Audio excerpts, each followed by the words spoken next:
it's Irina. Since there's no dive today, I'm going to lose myself in the wet lab to work on those samples you sent up from the brine pool. Hey, have you listened to my daughter's track? Interesting, right?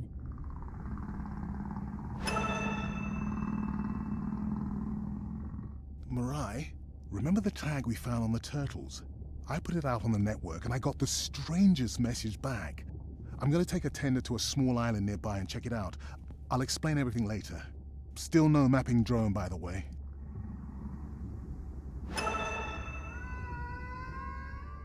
Hey, it's me. Nana didn't qualify for the study. Doctor says we missed the window. Whatever that means. Hard to tell what she remembers now. It's tough. Not sure my head's 100% there with school. Honestly, seems like a waste of money. Anyway, see you.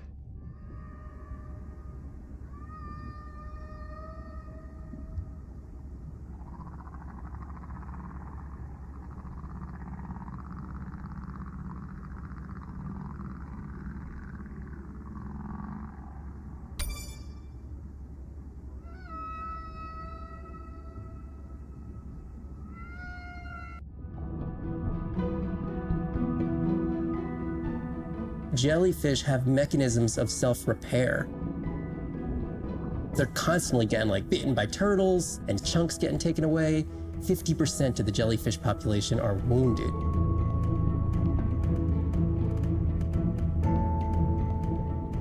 So they've gone through 500 million years living, persisting in the ocean in simplicity, and they've come up with some remarkable ways of living. There's something called the immortal jellyfish and how they age, aging in reverse, which we're just beginning to understand, where they get old and then degenerate back into a youth again. In understanding the gene pathways and how this happens, this could look at, humans. We don't have this capacity to age in reverse. It's like Benjamin Button, and it's here. And it just takes the kind of focus and dedication to look at that jellyfish and to grow that jellyfish and to figure out how to use the best available scientific tools to get at this question. It's just about kind of looking super deeply and letting the secrets unfold.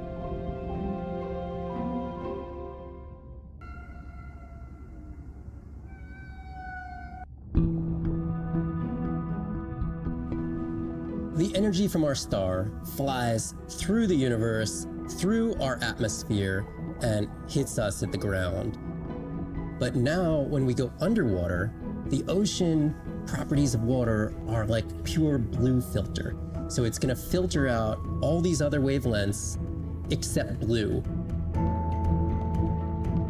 As you go down further, it's primarily blue, blue, blue till 700 meters. And at that level, there's still faint photons of sunlight in the blue range, and we call this the twilight zone. And there, animals are still perceiving a tiny little bit of our sun's energy. Below this, it's gone, 24/7 darkness.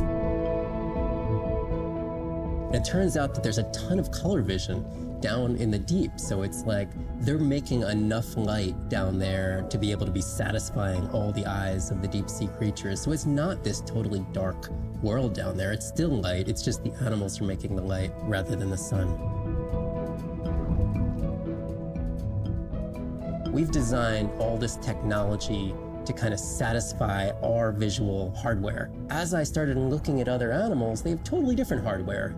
And I've been looking at everything through these silly little primate eyes. We have to overcome our humanness to jump behind the world of a shark or another creature and see the world from their perspective.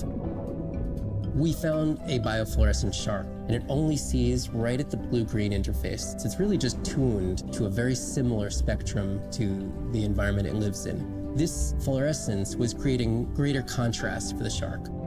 It's like this endless well of information. We're at the very tip of the iceberg.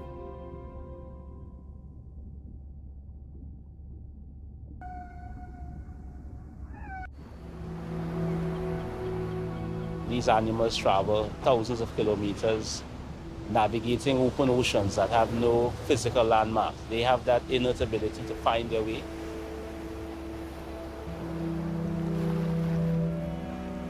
They're only sharing our beach for a short point in time, but they need protection because man has brought an ancient species to near extinction. I got involved at a time when hostilities were very real. People came with guns and machetes to poach a turtle. We would protect these animals at all costs. Because on the high tides, when the tide comes up, this area here will be flooded, right? So when the sea turtle lays her egg, the nest requires a constant temperature. And if we recognize that this nest is in a real bad spot, we choose a spot further inland on the beach that's stable, and then we would evaluate if the eggs were able to hatch because of us moving them. And in both cases, we're always right. So as the villagers began to benefit from the tourism that turtle conservation was creating, they saw that the turtle was worth more to them alive than dead. The children really love sea turtles. We educate them, but we involve them. And by so doing, we get them to a level of interest where they want to become actively involved. When we first started this conservation work, we would encounter at the height of the nesting season 30, 40 turtles. Now we encounter over 500. That's significant. Some people argue, well, that's nature. Leave them. Why protect them? But remember, humans have to intervene sometimes to help nature keep existing.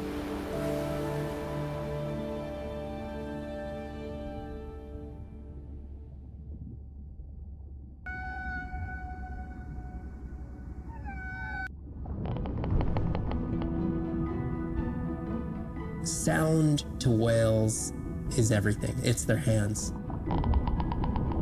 These are animals with the biggest brain on Earth and the most powerful sonic apparatus.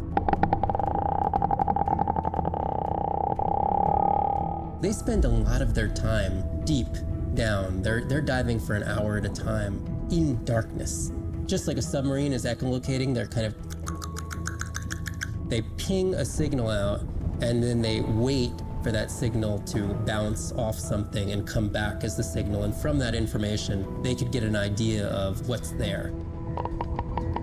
They constantly click, and that click sometimes can be really loud, and you can feel it in your body. It's like going to a DJ and feeling that bass. Once I had an experience with a sperm whale. It clicked, my ears almost like bounced back. It's really an amazing feeling, you know. You don't develop a huge, complicated brain if you're not using it. Whales have little channels of communicating where they could talk to each other hundreds of kilometers away using sound. Sperm whales make clicks in sort of rhythmic patterns that we call codas. Any family might have 20 to 25 different coda patterns that they use when they're having conversations with each other. And some of them are unique to different places in the world. In the Eastern Caribbean, they make a lot of what we call a 1 + 1 + 3. That sounds kind of like this. And that's only ever been recorded in the Caribbean. And it's been identical for the last 35 years. These are really different ways of life that are being labeled by these coda patterns. In the same way that human language is kind of a shorthand for where you come from. You can make a lot of missteps when traveling simply by speaking incorrectly or introducing yourself differently. Do you hug? Do you shake hands? Do you bow?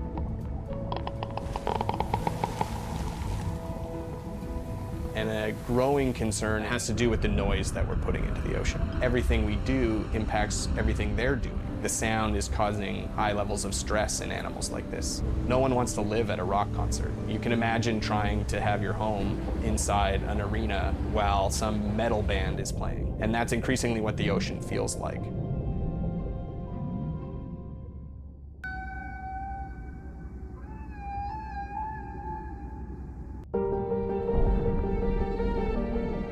Brine pools are amazing habitat. It's a lake on the bottom of the ocean. And it's this surreal seascape. Chemically, each one of them is unique. These brines undoubtedly contain bacteria, archaea, and viruses that are unknown to science. We know that they're incredibly rich in undescribed life forms. They have the perfect cocktail, the perfect recipe for life. These sites aren't just salty, they can be violent, characterized by eruptions and incredibly unstable conditions. So to live in them, you have to not only be hardy, but you have to be able to endure constantly changing conditions because not one day is the same. The organisms that live there, they undergo a constant biological warfare with each other to dominate the environment, to survive in the system. The biochemicals that they produce to do that biological warfare are applicable to curing diseases like cancer, Alzheimer's. They produce antibiotics and antivirals that can also be used to improve human health. And we drop targets as we go, so we know exactly where we sample. Exploring these habitats is absolutely necessary because the metabolic potential there has the capacity to change the way we think about medicine, to change the way we think about antibiotics, based on our knowledge that we gain from studying these incredible environments in the deep sea.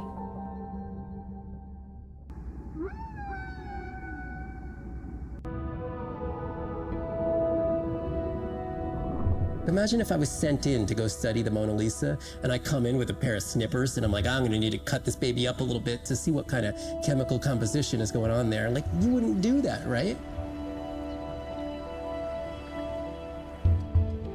We don't have to kill these animals. We don't have to kill to understand. If we could do a single cell, that means we don't need to kill 20,000 animals to be able to really understand that one. We could do our work much more non-invasively. So we are working this year on a new project to deploy tags on orcas. We need to learn more about the diet and how they use the habitat. So by deploying those tags, we get the information we need. It is the least invasive method. It is suction cups. So it is not a scratch on the whale afterwards, which is something we really like.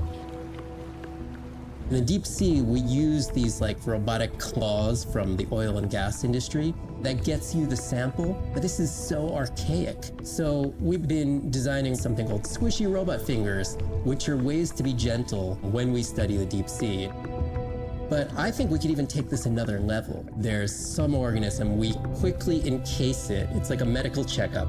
We give it a swab to get its genome. We image it from all directions. We open it up, the animal goes away, and we have more information than we've ever had before. These animals are Mona Lisas. Our perception of them should change. We should be more delicate.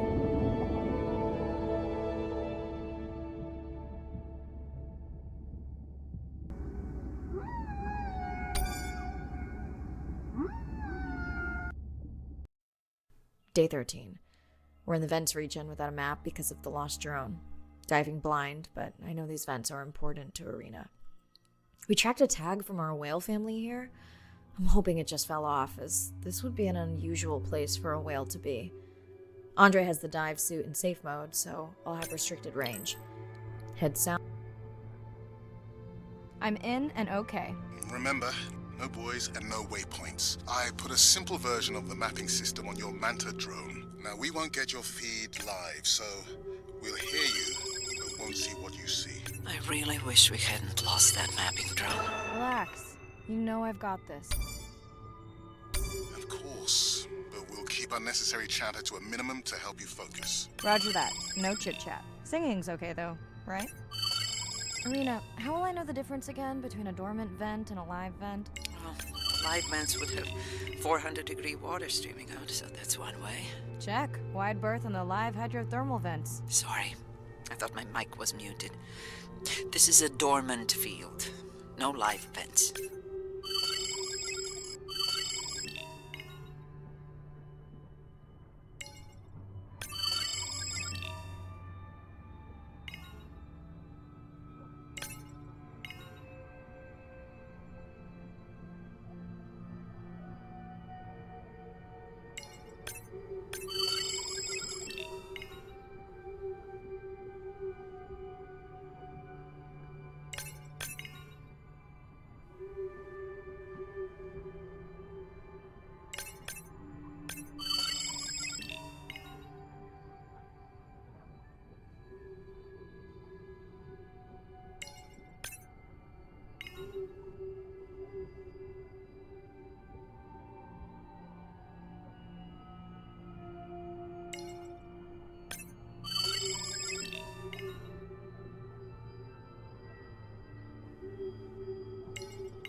Neither of you are gonna believe this. I think I found the mapping drone. Really? No way. Can you scan it to make sure? Scan confirms. I thought you programmed it to track the noise from the miners. I did. I definitely did. Maybe you never committed the change. You were pretty exhausted that night. Maybe.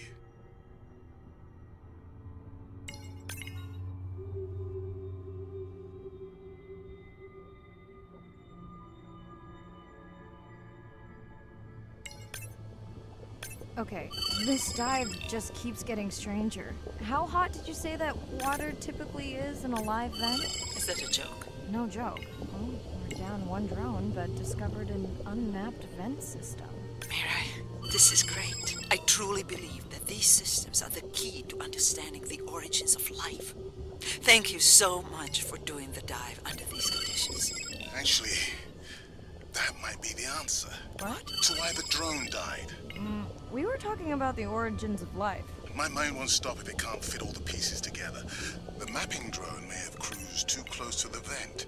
It's got more delicate equipment on its underside that are not rated for anything close to that temperature. You sound almost pleased. Well, it's better to know the flaws so you can fix them.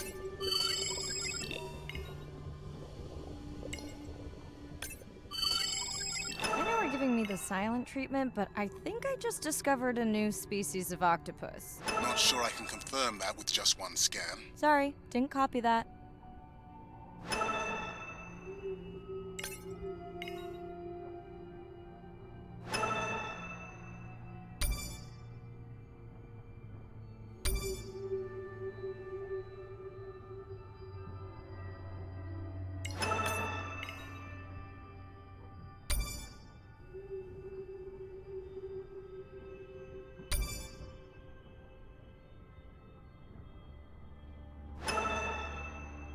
Irina, did you expect volcanic activity here? Describe, please. Red, glowing. Need more? Mirai, I would give that a very wide berth. Like maybe from your sub.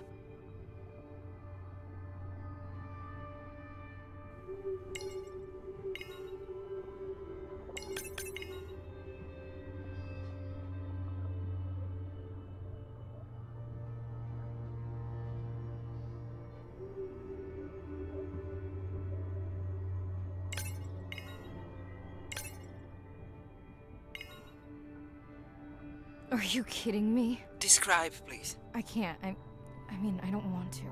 Mirai, you're making me uneasy. Seriously, we'll look at it together when I'm done with the dive.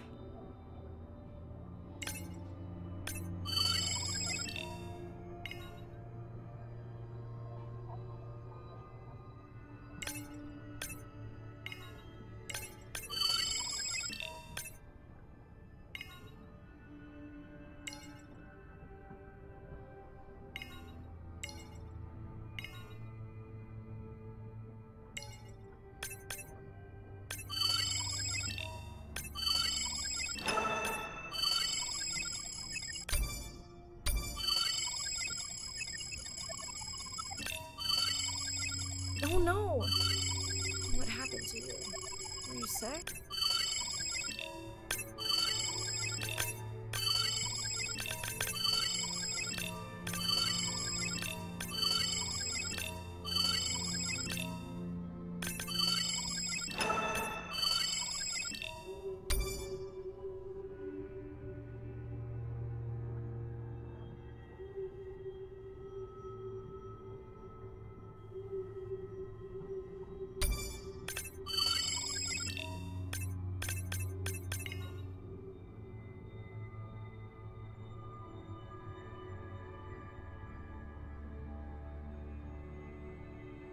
Are you okay? Just getting a few last scans.